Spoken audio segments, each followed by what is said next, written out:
New ইয়র্কে ধনকুবেরদের জন্য প্রস্তাবিত নতুন পিয়ে দাঁতের কর এখন বড় বিতর্কের জন্ম দিয়েছে। সমালোচকদের দাবি, ধনীদের লক্ষ্য করে আনা এই করের আর্থিক ঝুঁকি শেষ পর্যন্ত গিয়ে পড়তে পারে সাধারণ ফ্ল্যাট মালিকদের কাঁধে।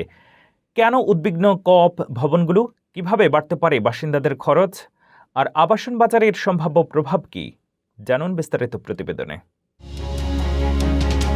New York city real estate খাতে নতুন এক আইনি জটিলতা তৈরি করেছে গভর্নর ক্যাথি হুকল ও মেয়র জোহরান মামদানির প্রস্তাবিত পিয়ে দাঁতের বা বিলাসবহুল দ্বিতীয় আবাসন কর। মূলত ধনকুবেরদের লক্ষ্য করে এই করের ঘোষণা দেওয়া হলেও এর গ্যাড়াকলে পড়তে যাচ্ছেন সাধারণ ফ্ল্যাট মালিকরা।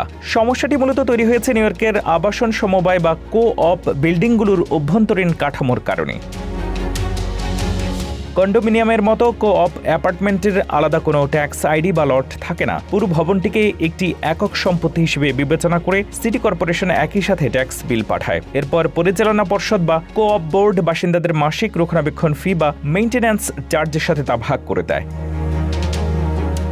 নতুন নিয়ম অনুযায়ী কোনো প্রবাসী বা খণ্ডকালীন ধনী বাসিন্দা যদি $5 মিলিয়ন বা তার বেশি মূল্যের ফ্ল্যাট ফাঁকা ফেলে রাখেন, তবে তার উপরে অতিরিক্ত সারচার্জ বা কর বর্তাবে, কিন্তু বিলটি আসবে পুরো ভবনের নামে। এখন সেই ধনী মালিক যদি সময় মতো কর পরিশোধ না করেন বা আইনি বিরোধে জড়ান, তবে ভবন কর্তৃপক্ষকে সিটির বকেয়া মেটাতে বাধ্য হয়েই সাময়িকভাবে অন্য সাধারণ ও স্থায়ী বাসিন্দাদের উপরে বাড়তি ফি চাপাতে হবে। অর্থাৎ ধনীদের উপরে কর বসানোর রাজনৈতিক চমক দেখাতে গিয়ে উল্টো বিপাকে পড়ছেন মধ্যবিত্ত নিউ ইয়র্কবাসীরা।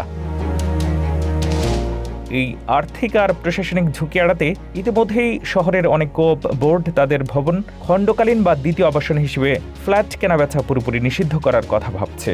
রাজনৈতিক প্রচারণার সস্তা জনপ্রিয়তার খেসারত এখন কিভাবে সাধারণ নাগরিকরা দেবেন তা নিয়ে এখন চলছে তীব্র বিতর্ক।